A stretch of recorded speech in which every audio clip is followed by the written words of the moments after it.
What do regional detective series, football podcasts and the Premier League have in common?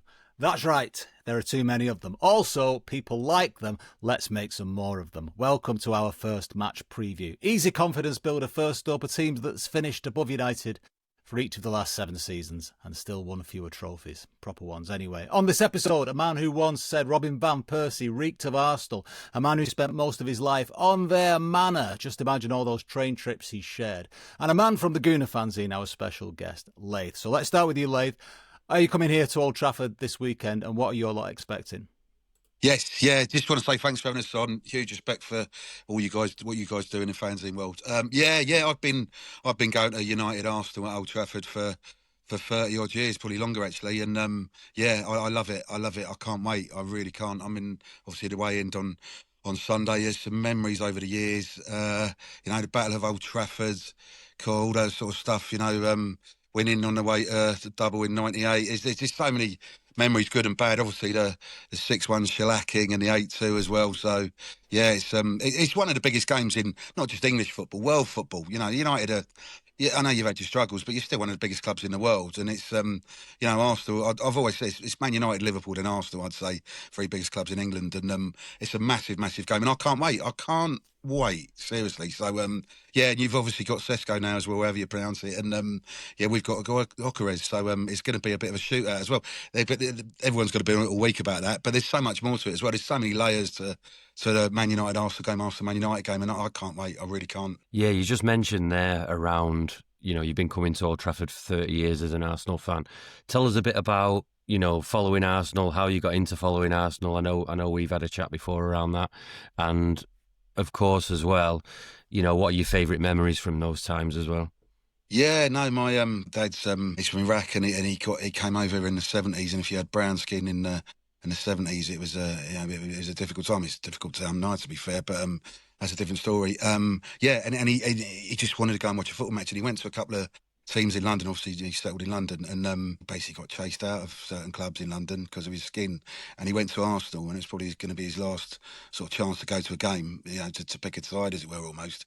And no one bothered him, and he was happy that happened, basically. So that was his team, and it's in the blood, and it's my blood, and I've done it week in, week out for 40 odd years. I've got 3 kids, and my kids are all Gooners as well. Like yourselves, you grow. If you're going to go somewhere week in, week out for 40 years, you get to know a lot of people, a lot of good people, some dodgy people as well. But that's a different story. But yeah, it's my life. I love sport. I love football. I love cricket.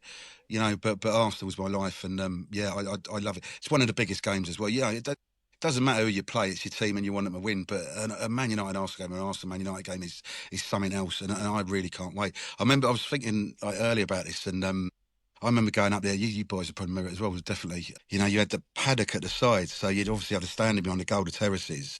And I remember some days, if Arsenal were doing badly, we'd have one little cage. We'd do well, there'd be about 4 or 5, and there'd be like 5,000-6,000 there. But I remember the meat pies used to come down from the cage stands. And, all that sort of stuff. And, you had all the boys in the paddock at the side. They obviously got the Stretford end, the other end as well. And, I caught up with some old schoolmates over the weekend, all big Arsenal fans. We didn't really catch up. Life's so busy these days, but we're having a proper laugh about, I don't know if you boys were there for that, the Michael Knighton thing. Everyone sort of talks about it, but we were there that day. I'd literally just come back from, obviously August 89, wasn't it? So I'd actually come back from my beef with like my schoolmates, but we were like the in-betweeners. I'm not claiming that, I was cool or anything, because I certainly wasn't. We were in between us, but literally come back on the Friday, and then the Saturday was Man United Arsenal. You beat us 4-1. I remember John Lukic saving a penalty as well. It could have been worse. It could have been 5 or 6-1 really. But I remember before the game, and Bruce scoffed it there, yeah. And obviously, there was a big crowd at a big away and following that day as well. And this geezer comes out 15 minutes before, and you're like, who's this? Like, what's going on? Obviously, no phones, no internet, no sort of, knowledge about who he is. And I'm like, what's he doing? Like, kicking the ball, and then everyone was going mad, and he had his sort of United tracksuit on. And you're like, who is he? He obviously, they used to have travel club trains for Arsenal fans. You'd go up and back in the day. They got a bit better over the years, but basically they were cattle trains, and you go to certain places, and you'd have the windows put through by certain fans, and didn't happen at Old Trafford that year. But we were all back on the train. Who was that bloke? Like, no one knew who he was. It was just like, I thought, he can't just be some bloke who's run on. But I suppose for all intents and purposes, he really was. But Yeah, Did you and all your in-betweener mates? You and all your in-betweener mates were calling him like mustache wanker or something like that. Yeah, all that sort of stuff. Strange character, wasn't he? He was, yeah. But he could have bought United for 10, 20 million, couldn't he? It was mad. That's the mad thing. But I like that there's an uncensored story of Fergie's alluded to it in his books, but someone there said Fergie saw him like putting on the kit, and his words were, "What the fuck is he doing?" It's like just. But the atmosphere, like Neil Webber joined, he scored a great goal. It's like the atmosphere then we were so giddy that day. It was like everything's going to take off. And in a way, someone mentioned it earlier, it did take off. United really, that, like we started to kick on. I know we had disappointments. Yeah. You think like 90 obviously was the thing, but there was a mood changer happening at United. But I onto the games, I just think, I've been going since the 70s, and even when we were both rubbish, there was a needle to it off the pitch. Obviously, there's been an edge to it. The 80s, Remy Moses getting sent off. Yeah, I was at that game. Yeah, there's just something about it, and when we've been poor, if you haven't got this rivalry and intensity, there's something missing. I do think with all the rivalries we have, and every team has, you need United and Arsenal at it, because when we're at it, everything's a bit like more, buzz about things, especially for the league itself, I think. Yeah, absolutely. Without saying like Roy Keane, you miss the needle. You want that. But yeah, going back to that Remy Moses game, there was literally 16,000 that day at Highbury, May 1983, and he obviously we won 3-0. There was no one there, nothing going on. It was hooliganism, all the rest of it. But United had knocked us out of 2 semi-finals that season. Yeah. I was a bit too young to go to Villa Park, and obviously the Milk Cup two semis there. But I'm listening on Radio 2 as it was back then. Broke my heart. It really did. So, yeah, it's gone back a long way. And we let it all go. We let all these things go, don't we, Layth, after all these years? But it's not that it's scarred me in any way whatsoever. Yeah, 40 years on. The 83 semi was Steve Coppell, like coming towards the end of it. Yeah, we were 1-0 up at half time as well. Yeah. He battered you at Highbury, and I miss Highbury. Like for all the Emirates mod cons. You miss these old grounds, and you miss what they were. You were right in there, right on top of you. Yeah, absolutely. I don't want to sound like a dinosaur, and I try not to look back too much, but I miss Highbury every day. It was wonderful. I know you have progress, and it's great. There's 60,000 rather than 36,000 or 38,000, whatever it was. I miss it. We all grew up there. We grew up with obviously we've got this coming. We've got this. Yeah, Billy Smart's been top by the looks of it. Yeah. It's I say you do.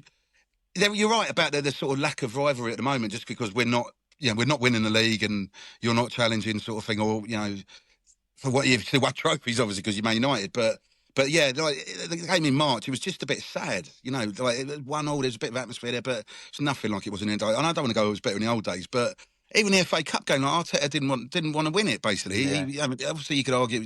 Yeah, it probably helped us in terms of Champions League semi-final, but you want your best teams out there, and you're fighting for everything for United. And even when we have a good season, you have a bad season, which is up until recently, it's been pretty rare, because United would always win something or be challenging, and we'd sometimes be up there winning things and maybe not sometimes. But the 2-0 in December, we should have. I just want to beat Man United 6-0 one day.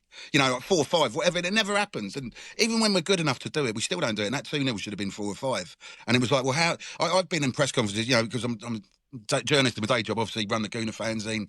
I'm a fan first and foremost. No, I've been impressed. I did the Sporting Lisbon Cup game a couple of years ago when he was still manager of Lisbon, and he spoke so well. And I remember thinking at the time he's going to go to an English club at some stage. And he's a likeable bloke, and he's articulate, and you don't need me to tell you that, but he's honest as well. Like Ten Hag was just deeply unlikable. There's nothing about him. There's no charisma. It's Man United. Smile. Do you know what I mean? Play decent football. That's what you're known for. So he's bringing that back. So I'm a bit fearful that. Yeah. Well, I'm not going to get up, but and it feels like United are obviously. It's the same with Arteta. He had to clear away all the cliques, all the non-achievers, the underachievers, whatever you want to call them. Get the boat right and then kick on, and he's done that. And you feel like Ruben Amorim's going to do that. If he's got time, basically. And probably the clock's ticking in terms of us actually giving you a beat. It's not going to happen on Sunday either, but I'd take a 1-0, because when we win at Old Trafford, we normally win the league. So. Yeah, but it's going to be so tough. It's it's United. You get all these idiots on Twitter and all the rest of it, and I can't stand it. But I'm on there. We're all on there. But it's like, so easy. Man United rubbish are going to beat them. It's like, no, they're Man United. It's as simple as that. You're one of the biggest clubs in the world. You can't just go up there and win 3 or 4-1. It's not going to happen. But I would bite your hand off for 1-0 now, obviously. I but think the atmosphere is going to be fantastic on. yeah, really first game of good. the season. But talking about what you said, letting things go, that your fans celebrating, when you did us in '98 or whatever, that gave me bloody nightmares. I can't stand the bloke. I've never met him. But him going yeah, I know what you mean. I saw that boat, honestly. Every time I'd see it. That man who works in a bank, Sky caught up with him, and he was they were like trying to, and he was just like, yeah. But I quite like football. Yeah, exactly. I enjoy watching football. Like when I was flogging the Gooner, I saw him like a while back, and I was literally hugging him like he was a famous. He's just a real mild-mannered bloke, but obviously that's what football does to you, doesn't it? Like, I was at that game as well. I remember having a brilliant weekend in Manchester that weekend as well. But just one thing I forget about the Michael Knighton thing. The Stone Roses were playing in Blackpool that night, and it was apparently one of their best gigs. And Empress Ballroom gig. Yeah. I wished I'd gone after Old Trafford to go up there because a couple of mates were talking about it. And I should have done it basically, but could have, should have, would have basically. But there's a lot of happy memories, but there's also a lot of sad memories, and frustrating memories, and humiliations as well. I remember the 6-1. We were 4-1 down after 28 minutes, and people leaving. I don't leave games. It's a privilege to be there sometimes, especially in this day and age. But I never left when there was 15,000 there either. So you just couldn't do it. But there's people leaving. You're like, what are you doing? But we had a great team that season. That was I'm sure that was the year he's done the treble as well. If it wasn't, it was pretty near. But yeah, and I just want to beat you on Sunday, basically. Yeah, whether it happens or not, it's a different matter. But I can't wait. Just mentioning there about the Gooner, and you're the editor, is that right now? And how long have you been involved with it, and how's it going these days? It's obviously tougher for fanzines, I should say. Yeah, no, cheers, What's mate. Yeah, I've been buying it since sort of for 87 was our first issue. I wasn't associated with then. A bloke called Mike France, who's an absolute legend, lovely bloke as well. And then Kevin Witcher took it over and he ran it for 30 years. So I've been writing for it for about 15 years, been buying it for 30, 40 years. So yeah, it's a labour of love. It really is. You guys know yourself. Like no one buys print, and it's a real shame because it's like being a blacksmith or something. No one does fanzines anymore. And then what gets me? No one's obligated to buy anything, but when I'm standing there 3 hours in the wind and the rain, you guys will know this as well. And or really hot sunny day, and you've got nothing to drink, and you're hungover, and there's people walking past spending 25 quid on a half and half scarf, and they'll come up to you and go, "Oh, is that the match programme?" And you're like, "No, it's a fanzine." "Oh, where can I buy the match programme?" You're like, "Come on, give us a chance." So all we want is 1,000 people to sign up. 30 quid a season. It's 8 pence a day. You're going to have to spend 8 quid on a pint in London these days. You're in around it. It's 30 quid gone straight off. So we're not offering much. And one of the biggest compliments I ever had from one of our readers, he stopped me before a game. He goes, "Oh, I'll leave the Gooner in the loo and I'll dip in and out of it." And I was like, that's what it's for. That's, you can read it all in one go. You can take 6 weeks having a look at it if you want. And it's the same with all fans. It's like yours as well. It's like, that's what it's there for. We always say, we've got this strapline saying it's informed, intelligent, irreverent, because that's what a fanzine should be. And there's so many, I call them, I'm not even going to mention their names, but there's people associate my club. I call them grotesque internet caricatures, basically, and they feed off hysteria, toxicity, and they've made my club an absolute laughing stock among other people, and I've got no truck for them whatsoever. And that's fine. If people want to go and watch it, that's up to you. But that is what people think about Arsenal fans, and Arsenal fans are not like that. Not the ones I know who've been going 40 years. You could be going 5 years. It's season. There's a lot of people who know and are knowledgeable and articulate and reasoned and informed. That caricature is just embarrassing, and it's been embarrassing for a decade now. So we're almost the antidote of that. Buy a fanzine, learn about your club, learn about the fans. You'll have a bit of, the heritage. There's an oral history there as well that's lost. That's not picked up on Sky. It's the same with all fanzines, whether you're, there's a view from the allotment end or whether you're a Premier League fanzine. Like that, it covers a lot of things for people to read, and it should be a good thing. And not enough people know about it anymore. Like someone said, like, "What's that? What do you mean? What is it? It's a fanzine." It's so frustrating. But I've done it behind me. You can see all my boxes. They're ready to go. Like literally, I wish we were playing home I wish we were United home on Saturday rather than away, because it's so difficult to sell on the concourse outside, really, which is like our main Alex that we were talking about earlier. But I just buy a fanzine, support local independent writing, and buy a fanzine. Not even local, just support your team basically. But everywhere I go, I buy a fanzine. I was used to do that before as well. So, and I still do. We've obviously got reciprocal arrangements going on, and it's great reading stuff. That's how you know about fans. Sky Sports News do well, and I suppose you've got to, because they want a younger audience. We haven't got a younger audience, admittedly, but we want to get one. And you learn so much more from fanzine than you would someone ranting and being hysterical about, the latest the colour of the latest third kit or whatever. We'll cover that, but we'll cover it in a reverent way. Just like we'll cover, intelligent stuff that's going on as well in an intelligent way. So, yeah, it's honestly, I could rather all day about it. But, just buy a fanzine and support your club, basically. If it's any consolation, Layth, our club has certainly had its share of whoppers and chances as well when it comes to fan cams and social media. Consequently, like, some people will want no part of that scene, and I think we were all kind of like that for years. I certainly was. But I think what we've realised is that it's not going away. Yeah. So in doing this, we're trying to do a better version of it instead of swerving it and leave it to, Forest fans, multinationals, 7-man protest groups, that kind of thing.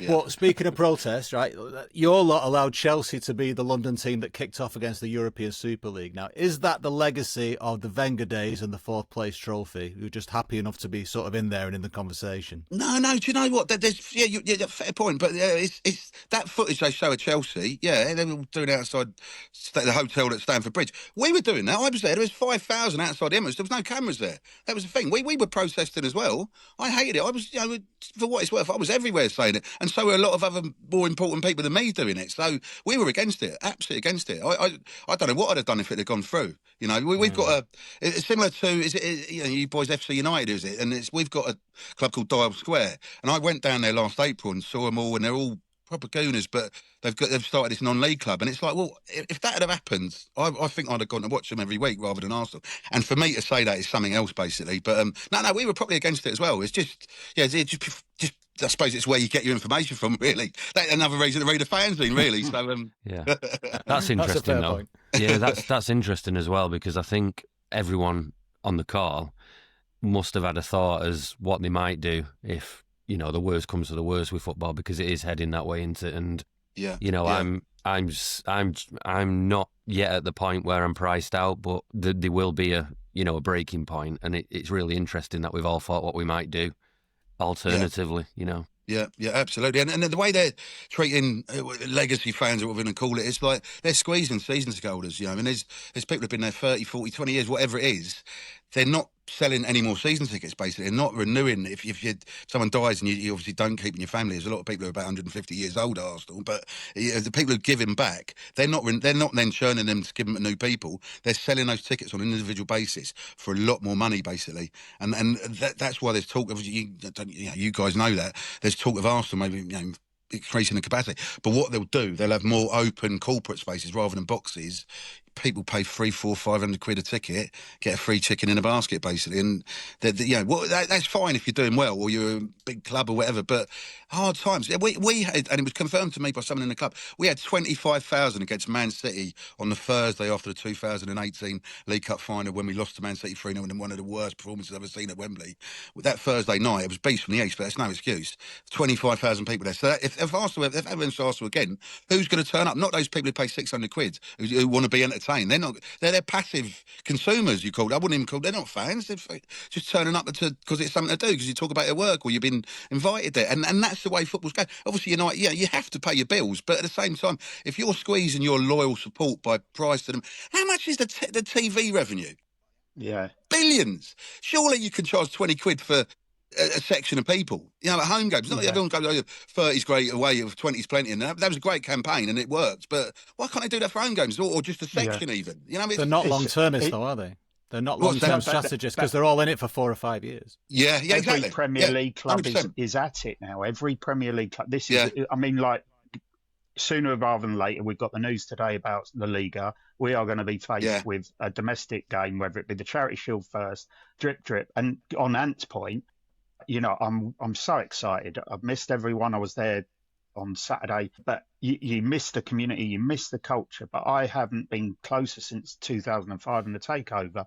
And this summer, with the treatment of fans, I had two regular readers in their 70s crying their eyes out on the last game of the season, because United, they'd reached the point, it wasn't financial, but they were just sick of the treatment.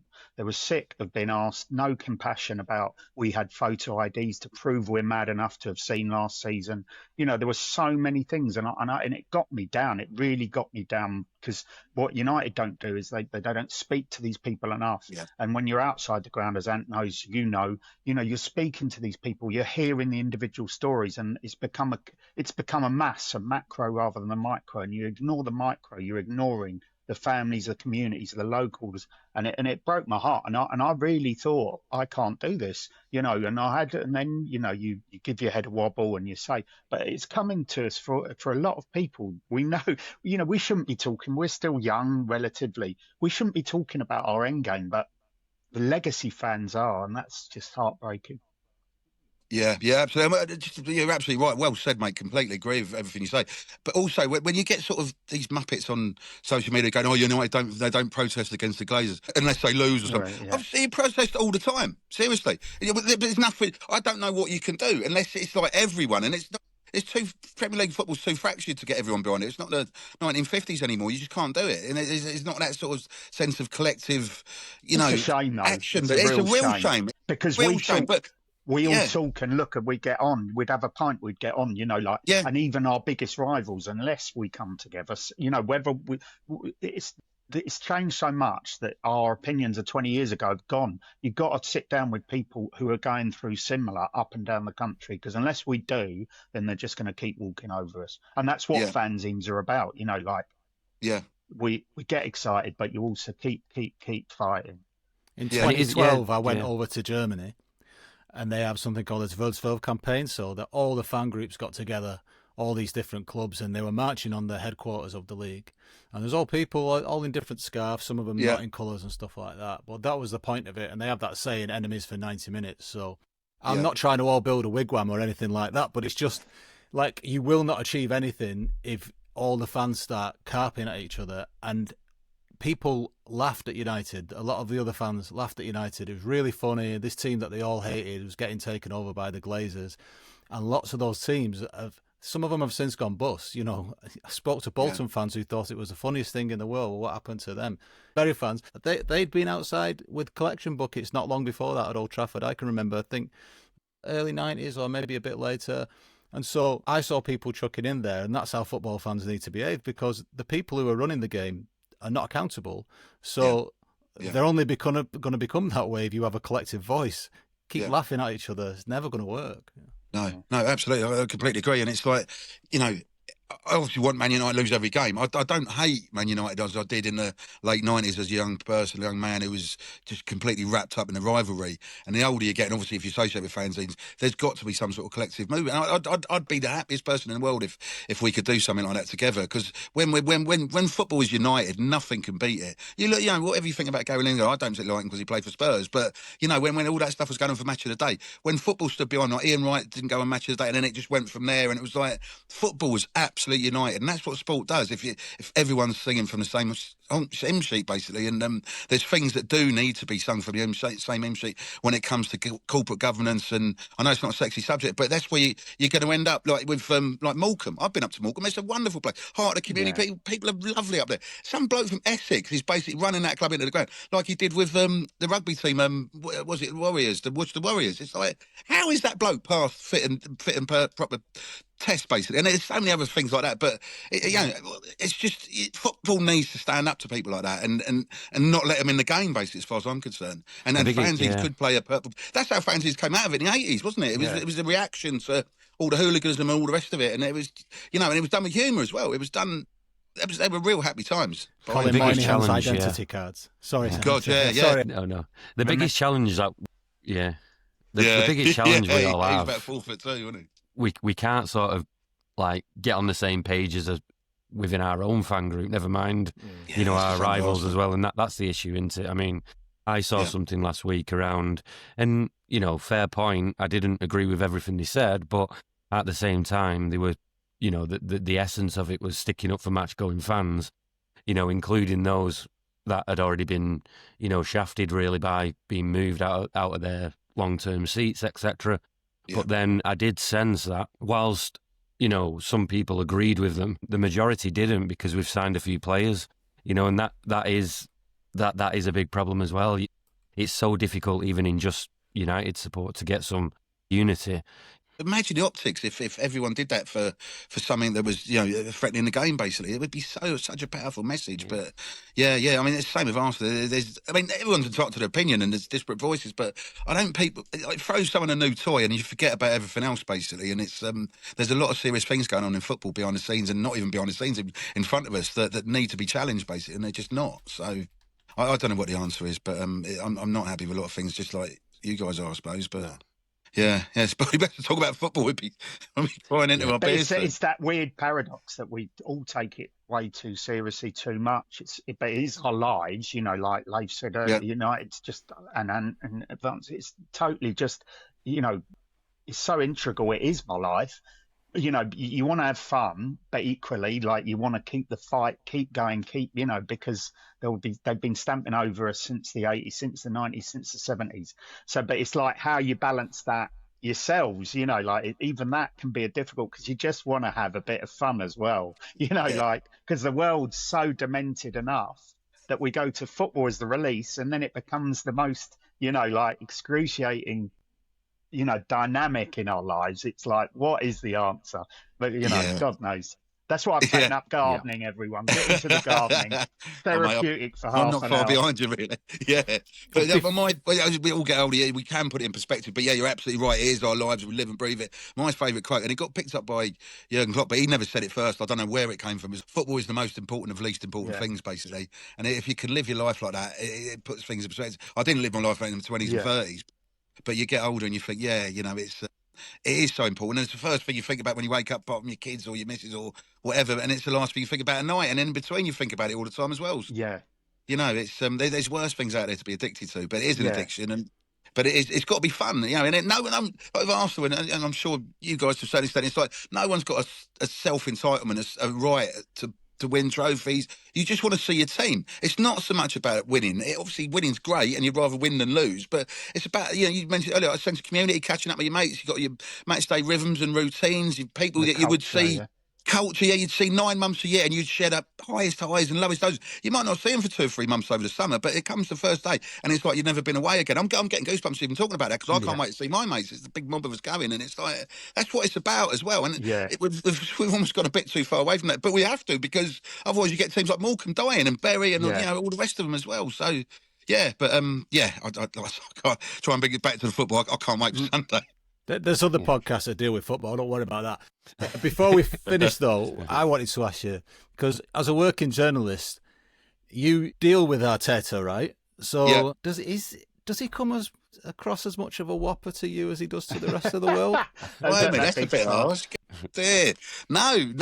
After I said nice things about your Ruben as well. No, he's. I have to say, I absolutely love him, and for so many reasons. But he lives and breathes Arsenal.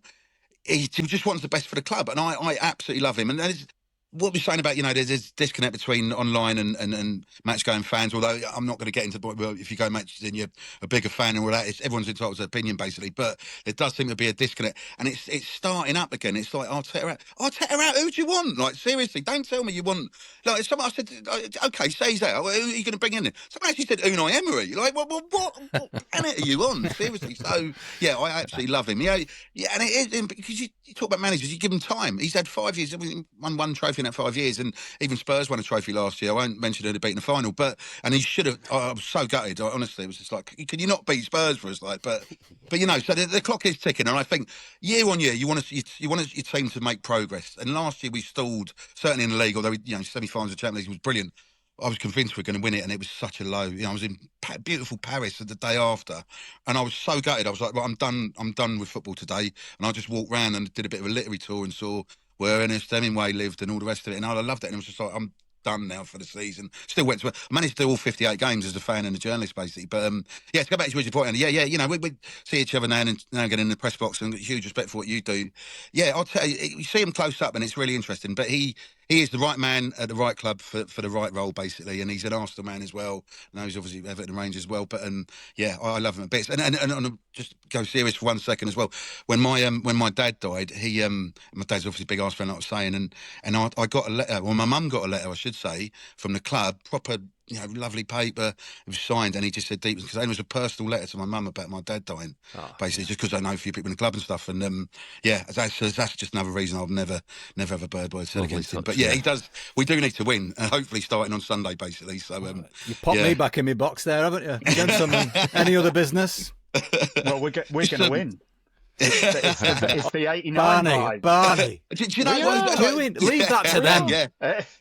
Honestly, we're queuing up all those stories about Michael Knighton, haven't we? First game of the season, 1989 again, basically. But I'm going to try and do I love cricket, but I don't like the 100. But I'd rather watch cricket than not. So I might even pop in to Old Trafford cricket game in the morning. I think the women are playing first. Watch that game, and then basically stay at the pub. I want to have a few beers, but I don't want to be hanging I'm not 18 again. You start drinking at 6 a.m. to get on the train and all that. So try and catch a bit of cricket around the corner. I was up for the test as well. So it's a good part of the world. That is cricket and Old Trafford cricket and Old Trafford football. So can't wait. We're all off to work out how to pronounce whether it's Gyökeres or Shishko or all the rest of it. Please like and subscribe yourself senseless. If you support us, we can improve. Email creamofmanchester1878@gmail.com. Find us on all the socials. Thanks a lot to Barney from Red News and from United We Stand, and our special guest, Layth from the Gooner fanzine. Next time, it's Fulham, George Best, Johnny Haynes, Jimmy Hill, swimming pools in stadiums, the King's Road, putting on a stripey and going up west. Like and subscribe, you slag!